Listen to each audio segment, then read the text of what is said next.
Hello मेरे dear friends, आप सबका वेलकम है, स्वागत है, अभिनंदन है आपके अपने चैनल वेब्स टू केयर में। तो इस वीडियो में मैं बात करूंगी प्रिपरेशन के रिगार्डिंग। बीपीएससी टीआरई थर्ड की प्रिपरेशन आप कर रहे हैं, पेपर रद्द हो गया है 6 to 8 का, 1 to 5 का, तो फिर से एग्ज़ाम होगा। उसके लिए नया डेट अनाउंस किया जाएगा। तो जब न्यू डेट जब तक आ नहीं जाती है तब तक हमें प्रिपरेशन करते रहना है। हमें ये नहीं सोचना है कि इस बार मेरा पेपर अच्छा गया था तो हमारा प्रिपरेशन है, नहीं, हमें लगे रहना है प्रिपरेशन में। ठीक है, तो कैसे करना है, कहाँ से करना है? तो देखो, हमने तो अभी जो पेपर दिया था तो उसमें बस रिवीजन किया था। पिछली बार जो मैथ्स हमने पढ़ा था उसी को केवल रिवीजन करके मैं चली गई थी। बाकी एक्स्ट्रा कुछ नहीं कर पाई थी, नहीं पढ़ पाई थी, क्योंकि बिल्कुल टाइम नहीं मिल पाता है जॉब के अलावा। तो अभी क्या है कि छुट्टी होने वाली है होली की, तो होली की छुट्टी होने वाली है तो 2-4-5 दिन तक तो घर पे रहेंगे। हमारी ड्यूटी तो 24 मार्च तक लगी हुई है। होली की छुट्टी में भी ड्यूटी लगती है, तो हमारा 22, 23 और 24 3 दिन ड्यूटी लगी हुई है छुट्टी के दौरान। क्योंकि 22 मार्च को बिहार दिवस है तो उस दिन भी छुट्टी है, बट हमारे विद्यालय में वो सेलिब्रेशन किया जाएगा तो छुट्टी नहीं है, शिक्षकों के लिए छुट्टी नहीं है। अब मतलब देखो, छुट्टी का मतलब क्या होता है कि आप उस दिन अपने घर पर रिलैक्स हो, लेकिन उस दिन आपको जाना है बिहार दिवस सेलिब्रेट कराने के लिए, बच्चों को तैयार करना है, प्रभात फेरी लगवाना है, तो बहुत सारे कार्यक्रम है वो करवाने हैं, तो इसको छुट्टी थोड़ी बोलेंगे। हम लोगों के लिए मतलब छुट्टी नहीं है। उसके बाद 23 को भी ड्यूटी लगी है, 24 को भी लगी हुई है, 25 को ड्यूटी किसी और की लगी हुई है। तो कहने का मतलब कि फिर भी 25, 26 और 27 को आ ही जाना है फिर, क्योंकि 28 से फिर स्कूल जो है ओपन हो जाएगा।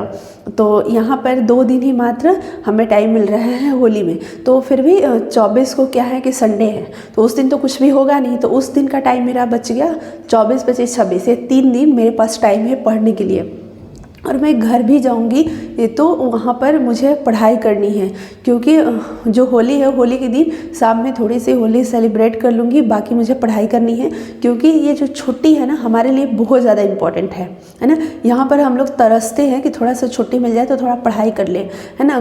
जैसे स्कूल से आते हैं दौड़े दौड़े तो लगता है कि 1 घंटा मिल जाए तो हम थोड़ा पढ़ाई कर ले, और जो पूरा 3 दिन मेरे लिए अगर छुट्टी मिलेगा तो पूरा दिन मुझे पढ़ने का टाइम मिलेगा। तो आप सभी लोग भी, यही मैं बोलना चाहूँगी, जो एग्ज़ाम देने वाले हैं वो उन सभी लोगों को कि आप होली सेलिब्रेट कीजिएगा, लेकिन अपनी पढ़ाई को डिसकंटिन्यू नहीं कीजिएगा, अपनी पढ़ाई को जारी रखिएगा। पढ़ाई की अब बात करते हैं कि कहाँ से कैसे करना है। तो देखो, 40 मार्क्स के लिए हमने GS GK के लिए कुछ नहीं किया था। जब TRE 1 में हमने प्रिपरेशन किया था PRT के लिए, क्योंकि उस टाइम हमारा एस्टेट नहीं था तो मैं PRT दी थी। तो PRT के लिए जब मैं प्रिपरेशन की थी तो कौटिल्या GS करके कोचिंग सेंटर है पटना में, बिकना पहाड़ी पे, वो प्रदीप सर है, उनका बुक, क्योंकि उनके यहाँ मेरी फ्रेंड पढ़ती थी तो उन्होंने बताया कि जो सर का बुक है वो अच्छा है, वो लेकर के एक बार पढ़ाई कर लो। क्योंकि मेरा आर्ट्स जो सब्जेक्ट है वो नहीं रहा, और आफ्टर 10th कभी हमने देखा नहीं, पढ़ा नहीं, और किसी जॉब का मैंने प्रिपरेशन किया नहीं था कि मुझे कुछ पता हो GK GS के बारे में। केवल साइंस मैथ्स में पढ़ाती रहती थी, ठीक है। तो इसलिए उस बुक को हमने बाई किया। 3 बुक हमने बाई किया था, एक ज्योग्राफी का, एक हिस्ट्री का और सिविक्स का। वो बुक मुझे बहुत अच्छा लगा, क्योंकि जब उस बुक को मैंने पढ़ा, लाइन बाय लाइन सिस्टमेटिक तरीके से सारी चीज़ें दी हुई थी, तो मुझे बहुत इंटरेस्टिंग लगा। मतलब आर्ट्स में इंटरेस्ट मुझे नहीं था, लेकिन उस बुक को पढ़ने के बाद मुझे इंटरेस्ट आने लगा और मैंने पूरा बुक को बहुत अच्छे से पढ़ा, ठीक है। और उस वजह से PRT में भी मेरा स्कोर, फर्स्ट टाइम मैं एग्ज़ाम दी थी तो फिर भी मेरा स्कोर अच्छा बन गया था। अगर सिलेक्शन होना होता तो होता, क्योंकि वो तो BEd हम लोग थे तो बाहर हो गए, ठीक है। खैर कोई बात नहीं। मैं ये बताना चाह रही थी कि एक कमेंट्स आए थे कि दी वो बुक कहाँ मिलेगा, मार्केट में अवेलेबल है कि नहीं। तो देखो फ्रेंड्स, मैंने जहाँ से प्रिपरेशन किया था वो मैंने बस बताया, शेयर किया। वो बुक मार्केट में नहीं मिलता है कि मैं बोलूँ कि आप जाकर बाई कर लो, ठीक है। और किसी भी बुक, किसी भी टीचर्स का मैं प्रमोशन नहीं करती हूँ, बस मैंने जहाँ से पढ़ाई किया और जो बुक फॉलो किया उस सच्चाई के साथ मैं बता देती हूँ, ठीक है, कि हाँ यहाँ से मैंने पढ़ा और इस बुक को मैंने फॉलो किया।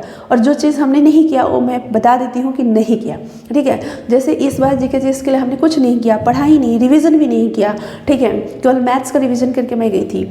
और तो GK GS के लिए मैं आपके ही सजेस्ट करना चाहूँगी कि आप इधर उधर 10 बुक के चक्कर में आप मत पढ़ो।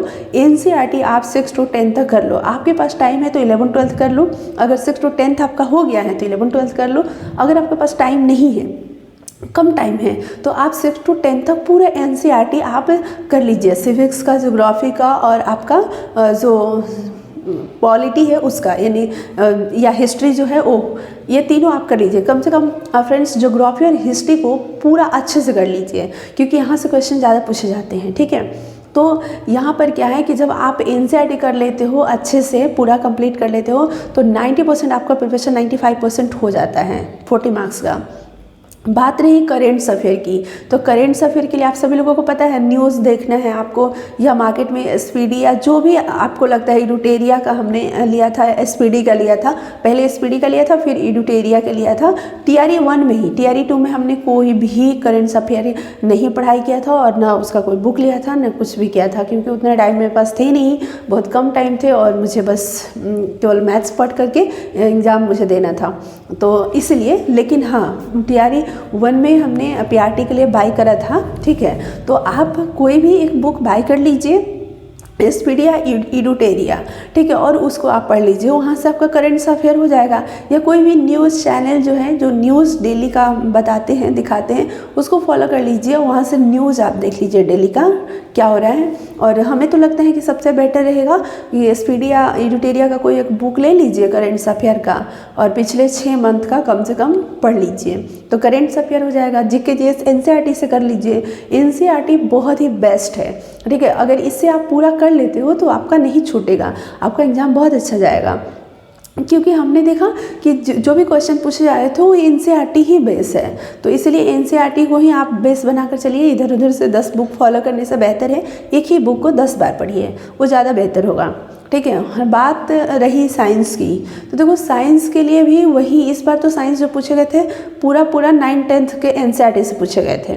ठीक है, तो एनसीईआरटी ही मैं कहूँगी आप फॉलो करो। ठीक है, और मैथ्स की जहाँ तक बात है, तो केवल एनसीईआरटी से मैथ्स में काम नहीं चलेगा। मैथ्स के लिए आपको एडवांस लेवल तक पढ़ाई करनी होगी, केवल एनसीईआरटी से नहीं, 11th-12th के सिलेबस को आपको टच करना होगा। 11th-12th के सारे सिलेबस को मैं नहीं बोलूँगी कि आपको पढ़ना है, सारे सिलेबस पूरे नहीं पढ़ने हैं, लेकिन जो टॉपिक 9th-10th में उस टॉपिक को आपको टच करना होगा 11th-12th तक। अब किसी ने ये पूछा था कि 11th-12th में कौन कौन से टॉपिक हम पढ़ें, अगर हम टीजीटी मैथ की प्रिपरेशन कर रहे हैं तो 11th-12th का कौन कौन सा टॉपिक हमें पढ़ना चाहिए। तो देखो फ्रेंड्स, मैं बताना चाहूँगी कि बहुत सारे ऐसे टॉपिक्स है जो आपके 9th-10th में भी है और 11th-12th में भी है, उसी टॉपिक को आप टच कीजिए +2 तक। जैसे ट्रिगो की हम बात करें तो ट्रिगो आपका 10th में भी है और ट्रिगो आपका 12th में भी है। ठीक है, 11th में, तो आप ट्रिगो को 11th-12th के लेवल तक पढ़ाई कीजिए, लेकर जाइए। जैसे कोऑर्डिनेट ज्योमेट्री की बात करूँ तो क्लास 10th में भी कोऑर्डिनेट ज्योमेट्री है, +2 में भी है, तो कोऑर्डिनेट ज्योमेट्री को आप +2 तक पढ़िए। जैसे हम प्रोबेबिलिटी की बात करें तो प्रोबेबिलिटी सिंपल्स जो आपका डाइस वाला हो गया, कॉइन वाला हो गया, है ना, ताश के पत्ते वाला हो गया, कार्ड्स वाला, तो इस तरह का जो आपका है प्रोबेबिलिटी, तो सिंपल है 10th लेवल तक, उसको आप कीजिए, लेकिन थोड़ा सा और एडवांस करके ले जाइए +2 तक। इस प्रकार से ये 3 टॉपिक हो गए। आपको एक टॉपिक पढ़ लेना होगा, जैसे पिछली बार पूछा गया था क्वेश्चन सेट थ्योरी। सेट जो है वो +2 में है, बट 9th-10th में सेट नहीं पढ़ना है। आईसीएसई बोर्ड का अगर आप प्रिपरेशन कर रहे हो, या आईसीएसई बोर्ड के आप बच्चे को प्रिपरेशन कराए हो, आप पढ़ाए हो, तो आपको पता होगा कि सेट जो है वो क्लास 7-8 में ही पढ़ना होता है। ठीक है, उन बच्चों को, मतलब सिंपल सा सेट का एक फंडामेंटल थ्योरी पढ़ना होता है 7-8 क्लास में आईसीएसई बोर्ड के बच्चों को। तो ऐसे हम जनरली बिहार बोर्ड की बात करें, हम एनसीईआरटी के पैटर्न को देख करके बात करें, तो एनसीईआरटी में सेट 9th-10th में नहीं पढ़ना होता है, 11th-12th में पढ़ना होता है। तो आप सेट भी पढ़ लीजिए, क्योंकि पिछली बार क्वेश्चन पूछे गए थे सेट से। ठीक है, उसके बाद परमुटेशन कॉम्बिनेशन, ये टॉपिक आपको 9th-10th में नहीं पढ़ना है, बट परमुटेशन कॉम्बिनेशन से भी क्वेश्चन पिछली बार पूछे गए थे। ठीक है, अभी देखो टीजीटी का इस बार तो पेपर अभी हुआ नहीं है, तो इस बार का तो मैं कुछ नहीं बता सकती हूँ। पिछली बार जो पेपर मैंने दिया था उसी के बेस पर मैं बता रही हूँ।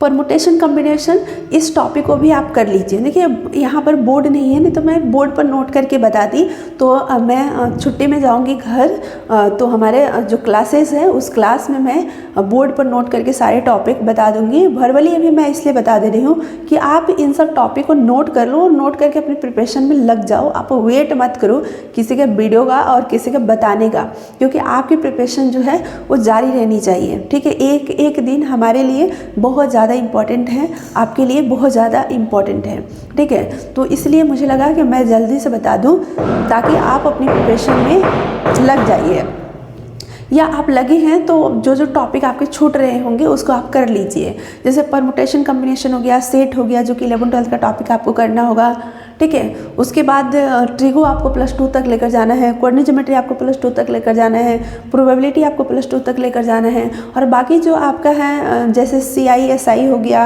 वर्क पावर हो गया, यानी कि आपका जो स्पीड टाइम से जो क्वेश्चन बनता है, ठीक है, वो हो गया। तो ये सब वर्क टाइम का जो क्वेश्चन हो गया, ये सब हो गया। तो ये सब आपको तो करना है, यानी कि जो अर्थमेटिक है वो आपको करना है। अच्छा, उसके बाद जो आपका वॉल्यूम एरिया से जो क्वेश्चन आता है उसका थोड़ा सा लेवल अच्छा रखिए, उसमें अच्छे अच्छे क्वेश्चन को आप प्रैक्टिस करके रखिए, वहाँ से क्वेश्चन पूछे जाते हैं। तो यानी आप प्रीवियस ईयर के पेपर को एक बार अगर देख लेते हैं तो आपको आइडिया लग जाएगा कि जो क्वेश्चन का लेवल है वो किस लेवल का है और कहाँ तक हमें पढ़ाई करनी है, किस लेवल तक करनी है, ठीक है।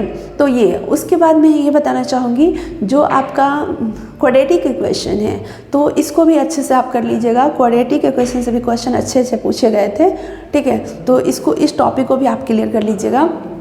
यानी देखिए 10th के पूरे टॉपिक को आपको कवर करना है, 10th के एक भी टॉपिक आपको छोड़ना नहीं है, परिमेय अपरिमेय संख्या यहाँ से भी, ठीक है। तो और 9th के भी टॉपिक को भी आपको कवर करना है। उसके बाद ज्योमेट्री की मैं बात करूँ तो ज्योमेट्री भी आपको अच्छे से करना है, यहाँ से भी क्वेश्चन पूछे गए थे। प्लस हमें 10th तक ही लगा, 10th तक अगर आप कर लेते हो ज्योमेट्री तो इससे ज़्यादा मुझे नहीं लगा, क्योंकि 10th क्लास में आपका सिमिलरिटी है, वहाँ से क्वेश्चन पूछा गया था। इस बार भी 6 to 8 में भी मैंने दिया था तो उसमें भी था सिमिलरिटी से क्वेश्चन। तो इतनी अगर आप टॉपिक कर लेते हो, इतने टॉपिक जो हमने बताया 9th और 10th का एक एक टॉपिक, और +2 तक क्या क्या आपको करना है जो हमने बताया अभी सारे, अगर इतनी आप कर लेते हो तो मुझे नहीं लगता है कि आपका मैथ्स में क्वेश्चन छूटेगा, बहुत अच्छा आपका पेपर जाएगा। मैंने बस इतना ही किया हुआ है। मैं अपना नोट्स आप सभी लोगों को शेयर करूँगी, अपने नोट्स से मैं बताऊँगी कि मैंने कौन कौन से टॉपिक पढ़े हैं अपने नोट्स में। बस उसी नोट्स का मैं रिवीजन करके गई थी इस बार, और 40 में लगभग मेरे 36 क्वेश्चन सही हुए हैं, 36, ठीक है। 36 में मैंने मतलब सही बनाया है, और 4 में से 2 बाय मिस्टेक, 2-3 बाय मिस्टेक गलत हो गए हैं, मतलब आ रहे थे बट बाय मिस्टेक होता है ना कि गलत हो जाना, आंसर कुछ और लग गया। घर आके देखिए कि अरे ये तो क्वेश्चन बहुत इजी है, हमने जल्दीबाजी में ये आंसर लगा दिया, ठीक है। और एक क्वेश्चन और था जिसका जो कैलकुलेशन था ना बहुत लंबा था, तो वो आंसर मेरा नहीं आ रहा था। बनाने का प्रोसेस तो पता था लेकिन कैलकुलेशन थोड़ा लेंदी था, तो आंसर तक हम नहीं पहुँच पा रहे थे, ठीक है। तो इस तरीके से, लेकिन लगभग उतने ही टॉपिक को जो हमने करके गया था, उतने ही टॉपिक को अगर आप करके जाते हो तो 6 to 8 के लिए तो मुझे नहीं लगता है कि कुछ मतलब एक्स्ट्रा खास था, ठीक है। लेकिन 9-10th का अगर आप प्रिपरेशन कर रहे हो तो आपको +2 तक बहुत अच्छे से करना होगा, और +2 में सारे टॉपिक नहीं, जो टॉपिक हमने बताया बस उतने टॉपिक आप कर लो तो आपका मैथ्स का प्रिपरेशन हो जाएगा। और जीके जीएस के लिए हमने बता दिया एनसीईआरटी आप कर लो, साइंस के लिए भी एनसीईआरटी में जितनी भी टॉपिक है उस टॉपिक को डिटेल्स में भले आप पढ़ लो, ठीक है। जैसे एनसीईआरटी में अगर मान लो उस टॉपिक के बारे में थोड़ी सी चीज़ें दी हुई है तो आप उस टॉपिक को यूट्यूब पर सर्च करके उस टॉपिक को डिटेल्स में आप पढ़ लो, लेकिन एनसीईआरटी के एक एक टॉपिक को आप पढ़ लो तो आपका प्रिपरेशन हो जाएगा, इतना से आपका सिलेक्शन हो जाएगा, ठीक है।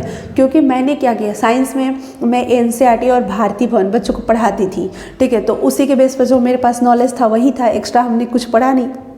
और आर्ट्स के लिए मैंने आपको बता ही दिया जो सर का मैंने बुक बाय किया था तो उस बुक को मैंने पढ़ा। उस बुक में क्या था, एनसीईआरटी, पूरा एनसीईआरटी का निचोड़ था। 6, 7, 8, 9, 10 मिला करके जो टॉपिक होते हैं ना, जैसे मान लो 6 में कोई टॉपिक पढ़ना है, ठीक है, राष्ट्रपति 6 में पढ़ना है और किसी क्लास में पढ़ना है, तो उसको 2 बार ना लिख करके सर ने पूरे टॉपिक को देख करके और एक एक अपना स्टेप बाय स्टेप होता है ना, एक सिस्टमेटिक तरीके से उन्होंने अपना एक नोट्स टाइप सा बुक तैयार कर दिया, उसको हमने पढ़ लिया। तो 6, 7, 8, 9, 10 इतने सारे बुक हमें नहीं पढ़ने पड़े, लेकिन वो सारे जो कंटेंट थे वो कहाँ से थे, एनसीईआरटी से। इसलिए मैंने आपको बोला कि बुक नहीं वो मिल रहा है तो कोई बात नहीं, एनसीईआरटी तो सबके पास है, एनसीईआरटी ही आप पढ़ लो, ठीक है। उससे आपका हो जाएगा 40 मार्क्स का। और करेंट्स अफेयर के लिए हमने बता ही दिया आपको ये कहाँ से करना है, जहाँ से मैंने किया आपको सारी चीज़ें हमने बता दिया, ठीक है।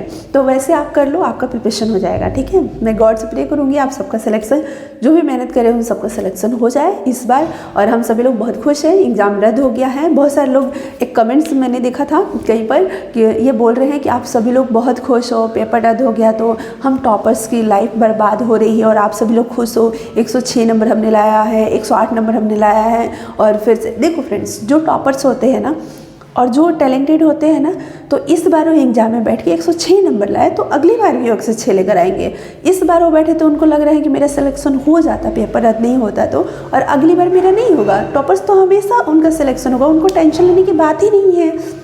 लेकिन जो एवरेज रहते हैं ना, उनको थोड़ा मतलब ये लगता है कि इस बार हो जाता, पता ना अगली बार होगा कि नहीं। लेकिन इस बार पेपर ही जब लीक हो गया था तो वो एवरेज वाले का भी तो पता ऐसे कट गया था, उनका तो ऐसे ही सिलेक्शन नहीं होता। और जो टॉपर्स से अगर सोच रहे हैं कि मेरा सिलेक्शन हो जाता तो उनको चिंता करने की ज़रूरत नहीं है, उनका फिर से पेपर होगा, उसमें भी उनका सिलेक्शन होगा, ठीक है। तो हम उन एक एवरेज स्टूडेंट जो है उनके बारे में भी सोच लेना चाहिए। जो टॉपर्स अगर हैं तो उन्हें थोड़ा सा अपनी स्वार्थ की बातें न करके कम से कम उन स्टूडेंट्स के बारे में भी सोचना चाहिए जो मेहनत कर रहे हैं, जो एवरेज है, जिनका सिलेक्शन इस बार हो सकता था। अगर पेपर नहीं रद्द होता, उनका सिलेक्शन नहीं होता तो उनको कितना दुख पहुंचता। मान लो 110 नंबर लाने वाले बच्चे का होता और 80-90 नंबर लाने वाले भी बच्चे का अगर पेपर रद्द नहीं होता तो भी सिलेक्शन होता। और अगर पेपर नहीं रद्द होता और सिलेक्शन उनका नहीं होता 90 नंबर लाने वाले बच्चे का, तो उनको कितना तकलीफ़ होता। तो इसलिए हम लोग खुश हैं ना कि पेपर रद्द हो गया तो अच्छा है, फिर से क्लीन तरीके से होगा। पेपर ही जब लीक हो गया था तो इसमें मतलब रिज़ल्ट बनता तो ये कौन सी खुशी की बात होती, नहीं होती। रद्द हुआ तो खुशी की बात है कि हम लोग फिर से एग्ज़ाम देंगे, फिर से प्रिपेयर्ड होकर एग्ज़ाम देंगे, अच्छे से देंगे। और अच्छे से मतलब कि अगर सब कुछ किया जाएगा तो अच्छे से जो जेन्युइन कैंडिडेट है उनका सिलेक्शन होगा। Thank you so much friends, आज के लिए इस वीडियो में इतना ही रखते हैं। फिर हम लोग मिलेंगे कभी किसी वीडियो में और फिर किसी अदर टॉपिक पर बात करेंगे। Thank you so much.